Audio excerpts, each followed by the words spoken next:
Good afternoon and thanks for joining us. I'm Haley Rowland and today is Tuesday, March 5th, 2019. Here's today's UCF Nightly News Update. Governor Ron DeSantis delivered his first State of the State just a little over an hour ago in Tallahassee. In his speech, DeSantis discussed his first-year agenda, covering topics like environmental protections, low taxes, and big changes in school education and school safety. DeSantis is still enjoying a positive approval rating. We'll see how his address may or may not affect this in the future. Today's address marks the opening of the 60-day legislative session. UCF now has a new interim CFO. The Board of Trustees picked Lieutenant General Robert Caslin as the short-term CFO yesterday. Caslin was originally brought on in January to help make changes in UCF's financial operations. He replaces Kathy Mitchell, who stepped down in February. The Board of Trustees says they are looking for a long-term interim CFO and COO from the Association of Governing Boards of Universities and Colleges. Today is day 2 of the SGA elections. There are 3 candidate tickets consisting of Kyler Gray and Madeline Mills, Antoine Fields and Darby Wellbaum, and Ashley Stewart and Darwin Olsema. There are voting booths at the Student Union, or students can vote online on their MyUCF portal.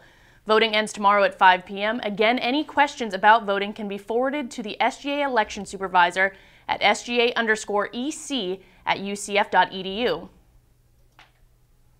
Now let's take a look at sports. The women's basketball team capped off one of its most successful seasons in school history last night with a 59-50 win at Houston. Guard KK Wright finished with 21 points, her 14th 20-point game of the season.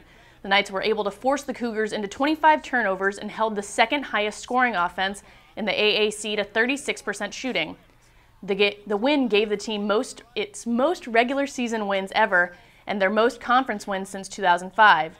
The Knights finished second in the conference and will take on the winner of Wichita State and Tulane in the conference tournament on Saturday. Softball took on top-ranked Florida State last night and dropped their second consecutive game to the Seminoles 9-3. The Knights fell behind early and would eventually get down to 9-0. They were able to get 8 hits but didn't push across any runs until the 7th inning. Outfielder Brooke Barlow homered to start the 7th shortly after first baseman Jasmine Esperanza singled home the 2 other runs. The Knights now sit at 12-7 on the season. Next up, they host Boston College on Wednesday. Now let's go ahead and take a look at today's weather forecast. Temperatures will be steady through the day with a high of 64 and a 40% chance of scattered showers across central Florida. There will be some winds coming in from the west-northwest at around 10 miles per hour. After a new front, temperatures will be dipping into the 30s tonight, but it doesn't look like there's any rain on the radar for the evening. That cold weather will continue into tomorrow with a high of 62, but it should be sunny most of the day with no rain in the forecast. There's also going to be 10-mile-per-hour winds coming from the north that will have a wind chill as low as 33 degrees early on in the day. After tomorrow, we'll be back into the low to mid-80s for the weekend with slight chances of rain.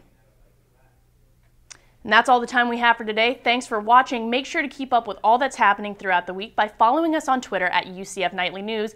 Also, make sure to tune into our newscast on Fridays at 1 p.m. on Spectrum Channel 734. I'm Haley Rowland. Have a great day.